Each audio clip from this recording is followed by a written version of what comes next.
নমস্কার, আমি ডক্টর অরূপ মহান্তা। আপনারা দেখছেন ডক্টর অরূপ মহান্তা এমএস। আজকের ভিডিওতে খুবই গুরুত্বপূর্ণ একটা বিষয় নিয়ে আলোচনা, যেটি হলো চয়েস ফিলিং। সামনে নিট ইউজির রেজাল্ট। নিট ইউজির রেজাল্ট হয়তো ভালো হয়ে গেল, কিন্তু যদি তুমি চয়েস ফিলিংয়ে একটু গড়বড় করে ফেলো, ঠিকঠাক করে কলেজগুলোকে না সাজাতে পারো, তবে কিন্তু তোমার হাত থেকে ভালো কলেজটা মিস হয়ে যেতে পারে। তুমি যদি ভুল করে ওপরে দিয়ে রাখো এবং ভালো কলেজটাকে নিচে রেখে দাও, তাহলে কিন্তু তোমার ভালো কলেজ পাওয়ার তুমি পেতে পারতে, কিন্তু জাস্ট একটা ভুলের জন্য তোমার কিন্তু ভালো কলেজটা মিস হয়ে যেতে পারে। তাই খুব সাবধান। চয়েস ফিলিংটার সময় কিন্তু খুব সতর্কভাবে অ্যাটেন্টিভলি চয়েস ফিলিং করাবে এবং সাবমিট করার আগে অবশ্যই একবার দেখে নেবে ঠিক আছে কিনা, ভুল করে কোনো তোমার চয়েসের বাইরের কোনো কলেজ ওপরে না চলে আসে।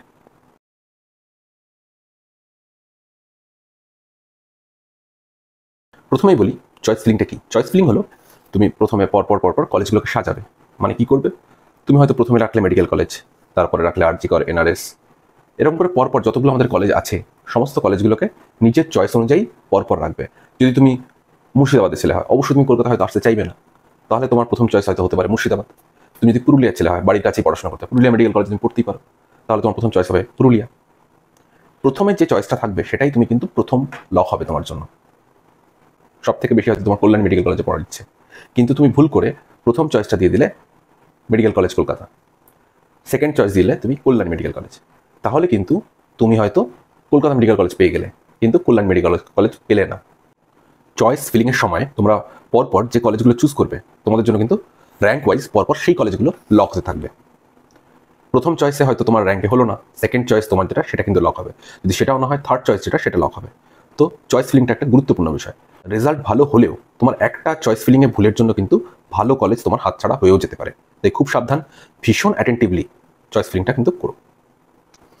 আমাদের ওয়েস্ট বেঙ্গলে গভর্নমেন্ট মেডিকেল কলেজ আছে এবং প্রাইভেট মেডিকেল কলেজ আছে। প্রথম চয়েসটা অবশ্যই তোমার গভর্নমেন্ট মেডিকেল কলেজ হওয়া উচিত। Second choice private medical college, সেটা নিয়েও পরে আসছি ভিডিওতে। গভর্নমেন্ট মেডিকেল কলেজের মধ্যে তোমার কী কী চয়েস হওয়া উচিত? প্রথম বলে রাখি কলকাতায় যে 5টা মেডিকেল কলেজ আছে, medical college Kolkata, RG Kar medical college, NRS medical college, Calcutta national medical college এবং আইপিজিএমআর, এই 5টা মেডিকেল কলেজ থেকে আমরা এসএসকেএম হাসপাতাল বলি। এই 5টা মেডিকেল কলেজের মধ্যে যদি তুমি কোনোটাতেও পাও, ফার্স্ট অবশ্যই চোখ বন্ধ করে সেটা চুজ করবে। যদি না তোমার হোম সিকনেস থাকে অথবা তুমি বাড়ির কাছে পেতে চাও। কলকাতার যে 5টি মেডিকেল কলেজ আছে তাদের পড়াশোনার মান একেবারেই একই রকম, এবং সব থেকে বড় কথা, পশ্চিমবঙ্গের যতগুলো মেডিকেল কলেজ আছে সব জায়গায় কিন্তু প্রফেসর বা আমাদের যে টিচাররা আছেন তাদের কিন্তু রোটেশনালি ট্রান্সফার হয়। তো আজকে মেডিকেল কলেজের যে প্রফেসর, কাল কিন্তু সে মুর্শিদাবাদেও থাকতে পারে। কালকের যে মুর্শিদাবাদে ছিলেন তিনি কিন্তু আজকে কলকাতা ন্যাশনাল মেডিকেল কলেজেও থাকতে পারে। তো সব জায়গার মান কিন্তু অনেকটা একই রকম। তবে কিছু ইনফ্রাস্ট্রাকচার, যেগুলো নতুন কলেজ, সেগুলোতে ল্যাব অথবা ইনফ্রাস্ট্রাকচার কিছুমাত্র গরমিল থাকতে পারে হয়তো, বা কোথাও পেশেন্ট ফ্লো একটু কম, কোথাও পেশেন্ট ফ্লো একটু বেশি, কোথাও ঐতিহ্যে ভরা, কোথাও কালচার একটু বেশি। তো সমস্ত কিছু ডিপেন্ড করছে তোমার কী কী প্রায়োরিটি। তোমাকে ঠিক করতে হবে তোমার প্রায়োরিটি কী, সেই অনুযায়ী তোমার চয়েস ফিলিং করতে হবে। তোমার যদি প্রায়োরিটি থাকে যে একটা পুরনো ঐতিহ্যবাহী ইতিহাসের সাথে যুক্ত হবো, তাহলে কিন্তু অবশ্যই তোমার জন্য ফার্স্ট চয়েস হবে মেডিকেল কলেজ কলকাতা, কারণ এটা 1838 সালে তৈরি, এশিয়ার মধ্যে প্রথম মেডিকেল কলেজ, গর্ব করে বলার মতো একটা জায়গা অবশ্যই। কিন্তু পড়াশোনার দিক থেকে কিন্তু অবশ্যই সমস্ত মেডিকেল কলেজগুলি একই রকম। তবে অবশ্যই এত দিনের পুরনো যেহেতু মেডিকেল কলেজ, সেই হেতু এর ইনফ্রাস্ট্রাকচার এবং ল্যাব এবং পেশেন্ট ফ্লো সমস্ত কিছু কিন্তু খুবই ভালো। তাই অবশ্যই কিন্তু মেডিকেল কলেজকে তুমি 1 নম্বরে রাখতেই পারো। তবে যেমন বললাম, যদি তুমি পড়াশোনার দিক থেকে বিচার করো, সমস্ত মেডিকেল কলেজগুলো কিন্তু কলকাতার একই রকম। তবে পেশেন্ট ফ্লোর দিক থেকে দেখতে গেলে এনআরএস আর আরজিকর, এই দুটোতে কিন্তু পেশেন্ট ফ্লো অনেক বেশি। যদি তুমি ইন্টার্নশিপে খুব ভালো করে ক্লিনিক্যাল প্র্যাকটিসটা শিখতে চাও, তবে অবশ্যই এই দুটোর মধ্যে তোমায় চুজ করতে হবে। তবে আরজিকরে পেশেন্ট ফ্লো সব থেকে বেশি, এনআরএসের থেকেও বেশি। কিন্তু যদি তুমি ক্রিটিক্যাল কেসগুলো দেখতে চাও, সব থেকে যেসব মানে কি বলবো, খারাপ রোগী, বিভিন্ন ধরনের ক্রিটিক্যাল রোগ নিয়ে ভর্তি, রেয়ার ডিজিজ যেগুলো, সেগুলো যদি তুমি নিয়ে বেশি রিসার্চ করতে চাও, তবে কিন্তু অবশ্যই এসএসকেএম তোমার জন্য 1 নম্বর হবে। কারণ কি, সমস্ত খারাপ রেয়ার ডিজিজগুলো কিন্তু এসএসকেএমে ভর্তি হয়। সমস্ত যেসব সার্জারি বলো, মেডিসিন বলো, বিভিন্ন দিকের সমস্ত ডিপার্টমেন্টের কিন্তু রেয়ার ডিজিজেস যেগুলো, সেগুলো কিন্তু তুমি এসএসকেএমেই পাবে। কলকাতার পরে অবশ্যই তোমার চয়েস হওয়া উচিত বর্ধমান, বাঁকুড়া, নর্থ বেঙ্গল এবং মেদিনীপুর, এই 4টে কলেজের মধ্যে। কারণ এগুলো অবশ্যই পুরনো কলেজ, এদের ইনফ্রাস্ট্রাকচার এবং ল্যাব অনেক এখন উন্নত হয়ে গেছে। তো অবশ্যই তুমি এমবিবিএস যখন পড়বে, তোমার এই কমতিগুলো একদমই মনে হবে না। অবশ্যই তুমি এই 4টে কলেজ অবশ্যই চুজ করতে পারো, যদি তুমি কলকাতার মধ্যে না পেয়ে থাকো। এর মধ্যে তুমি কী কী করতে পারো পরপর? এইগুলো কিন্তু ডিপেন্ড করছে তোমার বাড়িটা কোন দিকে, সেই দিকেই তুমি কিন্তু নিতে পারো। তোমার বাড়ি যদি বর্ধমানের কাছাকাছি হয়, বর্ধমান মেডিকেল কলেজ তোমার ফার্স্ট চয়েস হওয়া উচিত। যদি তুমি পাহাড়ে থাকতে ভালোবাসো, নর্থ বেঙ্গল তোমার ফার্স্ট চয়েস হতে পারে। উত্তরবঙ্গের ছেলে হলে অবশ্যই নর্থ বেঙ্গল ফার্স্ট চয়েস হবে। বাঁকুড়া, যদি তুমি বিহার, ঝাড়খণ্ড অথবা বাঁকুড়ার ছেলে হও, বাঁকুড়া তোমার ফার্স্ট চয়েস হতে পারে। মেদিনীপুরের যদি তুমি থাকো, অবশ্যই মেদিনীপুর তোমার ফার্স্ট চয়েস হতে পারে। যেমন বললাম, West Bengal medical education service অনুযায়ী সমস্ত প্রফেসর স্যারেরা ট্রান্সফার হয় বিভিন্ন কলেজে। তো পড়াশোনার দিক থেকে কিন্তু মান একই রকম, সেই নিয়ে কোনো চিন্তা না করাই ভালো তোমার। তবে তুমি যদি কলকাতার কাছাকাছি থাকতে চাও, তাহলে তুমি মেদিনীপুর নিতে পারো, বর্ধমান নিতে পারো। পেশেন্ট ফ্লো কিন্তু বর্ধমানে সব থেকে বেশি এবং নর্থ বেঙ্গলে সব থেকে বেশি। যদি তুমি বেশি পেশেন্ট দেখে ইন্টার্নশিপে ক্লিনিক্যাল যে এক্সপিরিয়েন্স সেটা বাড়াতে চাও, তবে কিন্তু অবশ্যই তুমি বর্ধমান এবং নর্থ বেঙ্গলের মধ্যে চুজ করতে পারো। এরপরে তোমার চয়েস ফিলিং অবশ্যই রাখা উচিত Sagar Dutta, Kalyani JNM medical college, Murshidabad medical college এবং মালদা মেডিকেল কলেজ, এই 4টি কলেজকে। কারণ কি অবশ্যই এরা পুরনো কলেজ, রিলেটিভলি পুরনো কলেজ, এবং অনেকগুলো ব্যাচই এই কলেজ থেকে বেরিয়েছে। কলকাতার খুব কাছে সাগর দত্ত, কল্যাণীও খুব একটা দূরে নয়। তো তুমি যদি কলকাতার কাছে থাকতে চাও, অবশ্যই সাগর দত্ত তোমার ফার্স্ট চয়েস হওয়া উচিত।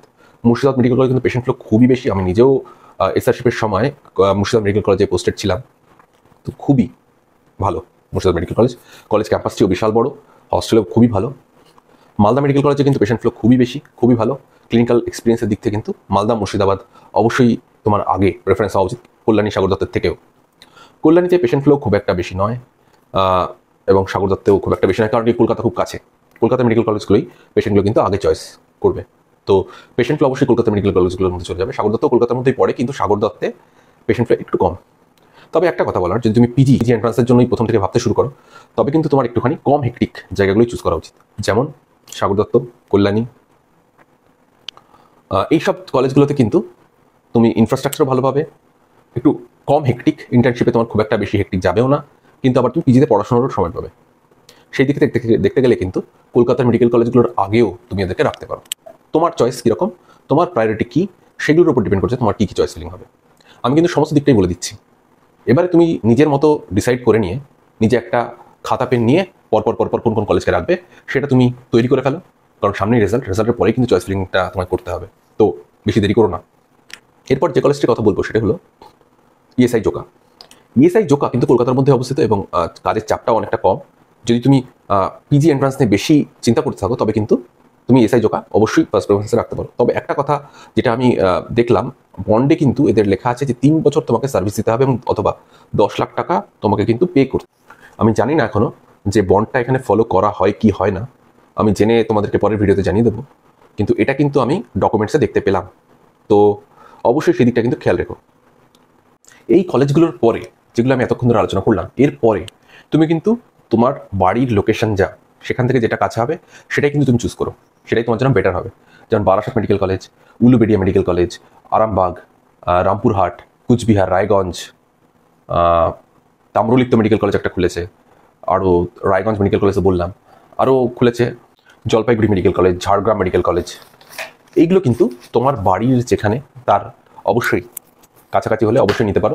তবে এইসব কলেজগুলোতে যেটা তোমার মনে হবে, কারণ কি নতুন কলেজ, হস্টেল কতটা তৈরি হয়েছে জানি না, এবং কতটা তুমি ওখানে ইনফ্রাস্ট্রাকচার পাবে, ল্যাবের কতটা কি সুযোগ পাবে, কতটা কি কলেজ ফেসিলিটি তুমি বেশি পাবে, সেটা নিয়ে কিন্তু একটু ডাউট আছে নতুন কলেজ যেহেতু। তো সেগুলো কিন্তু অবশ্যই বিবেচনা করে নিয়ে এই কলেজগুলো চয়েস ফিলিং করবে। কিন্তু যদি তুমি আগের কলেজগুলো না পাচ্ছ, অবশ্যই ইয়ার লস না করে এই কলেজগুলো ভর্তি হয়ে যাবে। এই কলেজগুলো কিন্তু মেডিকেল এডুকেশন সার্ভিসের আন্ডারেই পড়ে, সমস্ত প্রফেসর কিন্তু একই হবে তোমার। কল্যাণী মেডিকেল কলেজের যেসব স্যারেরা আছেন তারা কিন্তু সেটা কিন্তু ট্রান্সফারেবল নয়। তো সত্যি কথা বলতে কি, তুমি যদি কলকাতার কলেজগুলো পাও, অবশ্যই চোখ বন্ধ করে কলকাতাকে তুমি নিয়ে নেবে। এরপরে কলকাতার কলেজগুলোর পরে তোমার চয়েস ফিলিংয়ে যেসব ইম্পর্টেন্ট জিনিসগুলো তোমার মাথায় রাখা উচিত, সেগুলি হলো তোমার বাড়ি থেকে ডিস্টেন্স। 2 নম্বর, তুমি কি চাও, পিজি এন্ট্রান্সের জন্য তুমি পড়াশোনা করতে চাও, তুমি কি নাকি ক্লিনিক্যাল প্র্যাকটিস বেশি করতে চাও, তুমি এক্সপিরিয়েন্স চাও বেশি, তুমি কি ক্রিটিক্যাল রোগী বেশি দেখতে চাও, পেশেন্ট ফ্লো যেখানে বেশি তাহলে তোমাকে সেখানে নিতে হবে, যদি পেশেন্ট ফ্লো কম সেখানে নিতে হবে, যদি তুমি পিজি এন্ট্রান্সের জন্য পড়াশোনা করতে চাও। যদি তুমি কলকাতার কাছে থাকতে চাও, কলকাতার মেডিকেল কলেজ যেগুলো কাছাকাছি সেগুলো নিতে হবে তোমাকে। যদি সেরকম কোনো ব্যাপার না থাকে, তুমি তোমার মতো পেরিফেরিতে নিতে পারো। তো এই ছিল মোটামুটি গভর্নমেন্ট মেডিকেল কলেজে চয়েস ফিলিং কী হবে, কোন কোন ক্রাইটেরিয়া তুমি দিতে পারো, কীরকমভাবে তুমি পরপর চয়েস ফিলিং করতে পারো সেই রকম। এরপর আসি প্রাইভেট মেডিকেল কলেজগুলোর মধ্যে। প্রাইভেট মেডিকেল কলেজগুলোতে যেটা তোমার ফার্স্ট চয়েস থাকবে সেটা অবশ্যই কেপিসি এবং সেকেন্ড আইকিউসিটি। এরপরে যেসব কলেজগুলো খুলেছে সেগুলো তুমি তারপরে রাখতে পারো। তবে কেপিসি, আইকিউসিটি এবং সমস্ত প্রাইভেট কলেজগুলো আমি যতই বলি তোমার এটাকে আগে রাখো, এটাকে পরে রাখো, তুমি কিন্তু অবশ্যই দেখে নিও কোনটার খরচ কীরকম। যদি তোমরা চাও আমি কিন্তু সেটা নিয়েও পরবর্তী ভিডিও বানাতে পারি। এছাড়া Gouri Devi, I care, Jagannath Gupta, Santiniketan medical college এগুলো কিন্তু আছে। এবং এই বছর হয়তো নতুন করে শুরু হতে পারে আরেকটি মেডিকেল কলেজ, যেটা আগেই শুরু হওয়ার কথা ছিল কিন্তু আমি আগেরবার লিস্টে দেখতে পেলাম না। সেটি হলো শ্রী রামকৃষ্ণ ইনস্টিটিউট অফ। এটা কিন্তু পশ্চিম বর্ধমানে অবস্থিত একটা কলেজ, 2019-এ তৈরি হয়েছে। চালু হয়েছে কিনা ঠিক আমি বলতে পারবো না, কিন্তু WBMCC যে সাইট সেখানে কিন্তু আমি এই কলেজটা ইনভেস্টমেন্ট দেখতে পেলাম না। তবে তোমরা জানিও যদি কেউ এই কলেজে পড়ে থাকো এই কলেজ শুরু হয়েছে কিনা। তবে টোটাল ওয়েস্ট বেঙ্গলে এই মুহূর্তে যে সিট আছে সেটা হলো 4,500-এর কাছাকাছি, ওই 4,700 সামথিং মনে হয়। প্রাইভেট মিলিয়ে, প্রাইভেটে বোধহয় 1,000টা সিট, প্রাইভেটে অ্যাপ্রক্স 1,000টা সিট আছে, এবং গভর্নমেন্টে 3,500-এর কাছাকাছি সিট, 3,700 এরকম। একটা ইনফরমেশন তোমাদের দিয়ে রাখি, সেটা হলো আগের বছর কিন্তু কাট অফ কোনটায় কত গেছে। General category 573, EWS 553, OBC A 573, OBC B 568, SC 454 এবং ST গেছে 212। এটা ছিল আগের বছরের কাট অফ।